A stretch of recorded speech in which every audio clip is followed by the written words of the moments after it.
Urusi imefanya mazoezi makubwa ya kistratejia ya silaha za nyuklia chini ya uangalizi wa Rais Vladimir Putin, ambaye ndiye kamanda mkuu wa vikosi vya ulinzi. Mazoezi haya yamehusisha miguu yote mitatu ya mfumo wa nyuklia wa Urusi, yaani mfumo wa ardhini, baharini na angani maarufu kama Nuclear Triad, ambayo unaifanya Urusi kuwa mmoja wa mataifa yenye uwezo mkubwa zaidi wa kijeshi duniani. Katika mazoezi hayo, kombora la nyuklia aina ya Sineva lilifyatuliwa kutoka kwa manuari ya Bryansk iliyoko katika bahari ya Barents. Wakati huo huo, makombora ya bara kwa bara, yani ICBMs, Intercontinental Ballistic Missiles, yalizinduliwa kutoka maeneo ya ardhini, yakionyesha uwezo wa Urusi kulenga malengo ya mbali kabisa kwa usahihi mkubwa. Ndege za kivita za masafa marefu aina ya Tu-95MS zilishiriki kwa kufyatua makombora ya angani kutoka urefu mkubwa, yakionyesha uratibu wa hali ya juu kati ya matawi yote ya kijeshi. Wizara ya Ulinzi ya Urusi imethibitisha kuwa malengo yote ya mafunzo yalifikiwa kwa mafanikio. Mazoezi haya yanakuja katika kipindi ambacho uhusiano kati ya Urusi na mataifa ya Magharibi umefikia kiwango cha chini zaidi tangu enzi za vita baridi. Hali ya mvutano katika mipaka ya NATO pamoja na vita vinavyoendelea nchini Ukraine imesababisha Urusi kuimarisha mazoezi yake ya kijeshi kama onyo na kama kipimo cha uwezo wake wa kujibu mashambulizi yote ya kinyuklia.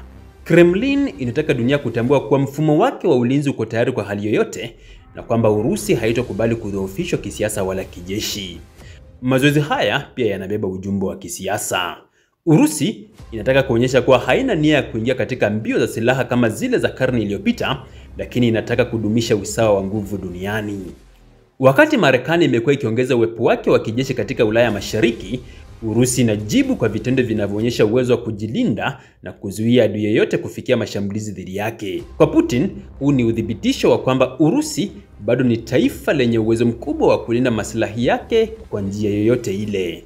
Mazoezi ya aina hii huchukuliwa na wachambuzi kama njia ya kuimarisha heshima ya Urusi kimataifa na kuipa hadhi sawa na Marekani katika mizani ya kijeshi. Mfumo wa nyuklia wa Urusi unategemea nguvu tatu kuu: makombora ya bara kwa bara aina ya Yaz na Samat, manowari za kisasa kama Borei A zenye uwezo wa kubeba makombora ya nyuklia, na ndege za kivita kama Tu-95MS na Tu-160 ambazo zinaweza kufyatua makombora kutoka mbali bila kuingia katika anga ya adui.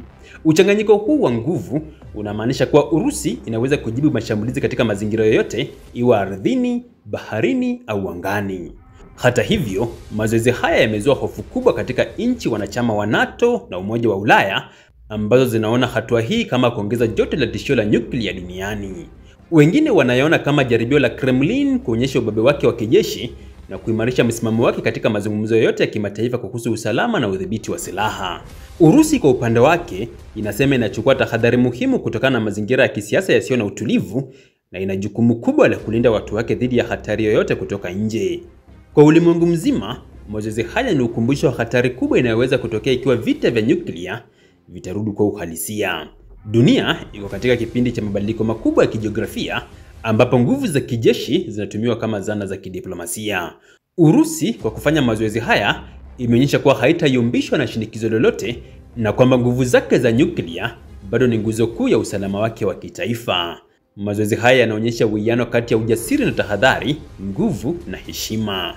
Kwa Putin na viongozi wa kijeshi wa Urusi, ujumbe ni wazi: Urusi iko tayari kwa lolote na ulimwengu unapaswa kufahamu hilo. Dunia inabaki kutazama kwa wasiwasi mkubwa, ikijiuliza kama onyesho hili la nguvu ni hatua ya kuzuia vita au ni dalili ya zama mpya za hofu ya nyuklia.